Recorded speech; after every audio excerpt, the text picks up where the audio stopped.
11। तो कहानी को मैं आगे बढ़ाती हूँ। 1888 में जब ज्योतिबा फुले को महात्मा की उपाधि से सम्मानित किया गया तो उन्होंने कहा कि मुझे महात्मा कहकर मेरे संघर्षों को पूर्ण विराम मत दीजिए। तो ज्योतिबा फुले को 1888 की बात है जब लोगों ने महात्मा की उपाधि दे दी, उन्हें महात्मा मान लिया।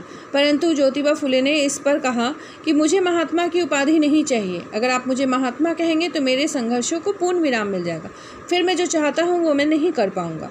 इसलिए आप मुझे महात्मा की उपाधि ना दें, बल्कि एक साधारण सा मनुष्य रहने दें जो समाज को सुधारने का कार्य कर रहा है। जब व्यक्ति मठाधीश बन जाता है तब वह संघर्ष नहीं कर सकता। अगर आप किसी मठ के अधीश बन जाते हैं तो संघर्ष कार्य आपको छोड़ना पड़ जाता है। इसीलिए महात्मा ज्योतिबा फुले ने कहा कि मैं किसी मठ का अधीश यानी कि महात्मा नहीं बनना चाहता, बल्कि मैं एक साधारण सा मनुष्य रहना चाहता हूँ। इसीलिए आप सब साधारण जन रहने दें, मुझे अपने बीच से अलग ना करें।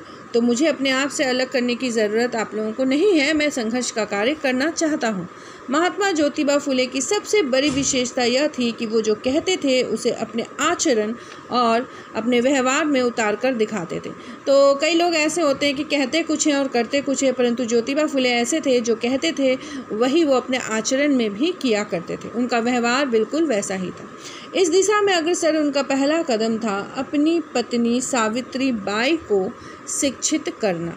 तो सबसे पहला कदम उन्होंने क्या उठाया था? अपनी पत्नी को शिक्षित करने का कार्य किया था।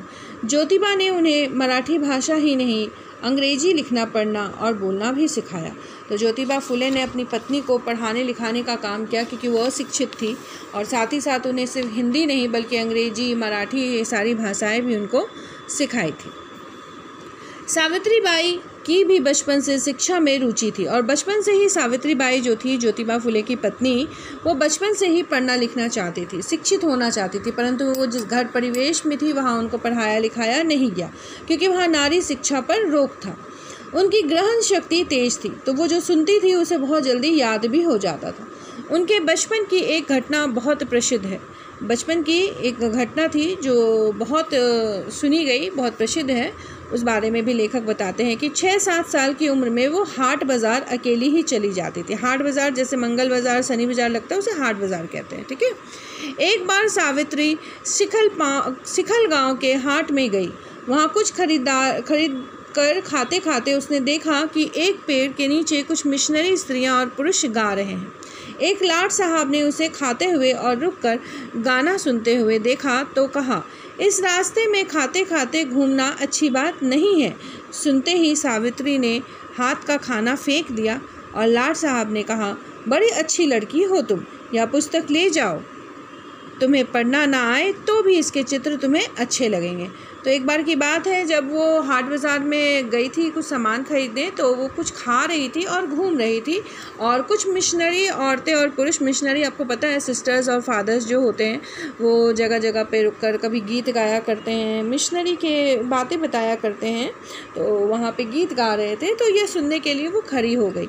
तो एक व्यक्ति ने उसे देखकर कहा, लाट साहब का मतलब होता है जो काफ़ी मतलब लाड से पला हुआ होता है, जो बहुत पैसे वाला होता है, ठीक है, उसे लाट साहब कहते हैं। तो उस लाट साहब ने कहा कि देखो बेटा, यहाँ पे ऐसे खाते खाते घूमना अच्छी बात नहीं है। तो वो जो खा रही थी उसको फेंक देती है। तो फिर लाट साहब उसे कहते हैं कि बहुत अच्छी लड़की हो तुम, बात सुनती हो, ये लो ये किताब, ये तुम पढ़ना, अगर तुमको पढ़ना नहीं आता तो तुम इसके चित्र को ज़रूर देखना। घर आकर सावित्री ने वह पुस्तक अपने पिता को दिखाई। तो उस पुस्तक को उसने अपने पिता को दिखाया। आग बबूला होकर पिता ने उसे कूड़े में फेंक दिया। ईसाइयों से ऐसी चीज़ें लेकर तू भ्रष्ट हो जाएगी और सारे कुल को भ्रष्ट करेगी, तेरी शादी कर देनी चाहिए। तो 6-7 साल की बच्ची, उसे किसी बात का इतना आभास नहीं था कि धर्म क्या है, हिंदू क्या है, मुस्लिम क्या है। उसके पिताजी बहुत क्रोधित हो गए उस किताब को देखकर। उसने अपने पिताजी को किताब दिखाई तो वो बहुत क्रोधित हो गए, बोलने लगे कि तुम क्रिश्चियन से, ईसाइयों से किताब लेकर आ गई, तुम हमारा धर्म भ्रष्ट करोगी, तो अब तुम्हारी शादी करा देनी चाहिए। 6-7 साल की बच्ची की शादी करा देनी चाहिए। तो ये सोच थी उनके पिताजी की। सावित्री ने वह पुस्तक उठाकर एक कोने में छुपा दी। तो पिताजी ने तो वह पुस्तक कूड़े में फेंक दिया था, परंतु सावित्री ने उस पुस्तक को उठाकर छिपा लिया। 1840 में ज्योतिबा फुले से विवाह होने पर वह अपने सामान के साथ उस किताब को सहेज कर ससुराल ले आए और शिक्षित होने के बाद वह पुस्तक पढ़ी। तो किताबों से उन्हें इतना प्रेम था कि उस किताब को उसने बड़ा संभाल कर रख लिया, और जब 1840 में उनकी शादी हुई तो वो अपने सामान के साथ उस किताब को भी लेकर आई, और जब ज्योतिबा फुले ने उन्हें पढ़ाया लिखाया तब उस किताब को उन्होंने पढ़ा भी। 14 जनवरी 1848 को पुणे के बुधवार पेठ निवासी भिड़े के बारे में पहली कन्याशाला की स्थापना हुई। तो 14 जनवरी की बात है, इस डेट को और इस तारीख को, दिन को याद रखिएगा। ये भी प्रश्न पूछा जाता है कि सबसे पहली कन्याशाला यानी कि जो गर्ल्स स्कूल होता है या गर्ल्स कॉलेज, उसकी स्थापना जो की गई थी वो कौन से साल में हुई थी, कहाँ पे हुई थी। तो याद रखिएगा 14 जनवरी 1848 को पुणे के बुधवार पेठ निवासी भिड़े के बाड़े में पहली कन्याशाला की स्थापना हुई, यानी कि लड़कियों के पढ़ने लिखने का स्थान। पूरे भारत में लड़कियों की शिक्षा की यह पहली पाठशाला थी। तो गर्ल्स स्कूल की ये पहली, मतलब क्या बोलूँ आपको, पहला स्थान, पहली पाठशाला, गर्ल्स स्कूल पहली पाठशाला थी। ठीक है, पहली बार लड़कियों के लिए स्कूल खोला गया था उनके पढ़ने लिखने के लिए। भारत में 3000 सालों के इतिहास में इस तरह का काम नहीं हुआ था। तो भारत का इतिहास 3000 सालों का था, और इस इतिहास में कभी लड़कियों के लिए कोई स्कूल नहीं खोला गया, और यह स्कूल पहला था। 3000 सालों के इतिहास में भारत में पहली बार एक स्कूल खोला गया जो लड़कियों का था, और इसे खोलने वाला कौन था? ज्योतिबा फुले एवं उसकी पत्नी सावित्री बाई। शूद्र और शूद्राति शूद्र लड़कियों के लिए एक के बाद एक पाठशालाएं खोलने में ज्योतिबा फुले और सावित्री बाई को लगातार व्यवधानों, अड़चनों, लांछनों और बहिष्कार का सामना करना पड़ा। तो जो शूद्र या शूद्र से भी नीचे जात की लड़कियां थी, उनके लिए एक के बाद एक स्कूल खुलते गए, और इस स्कूल को खोलने में ज्योतिबा फुले को और सावित्री बाई को समाज की काफ़ी निंदा का सामना करना पड़ा, अड़चन का सामना करना पड़ा, लालछन, गंदी बातों का सामना करना पड़ा, और उन्हें समाज से बहिष्कार कर दिया गया, बाहर निकाल दिया गया, इसका भी सामना करना पड़ा। किंतु ज्योतिबा फुले और सावित्री बाई ने लगातार समाज को सुधारने का कार्य किया। वो अपने रास्ते में रुके नहीं और अपने संघर्षों को छोड़ा नहीं।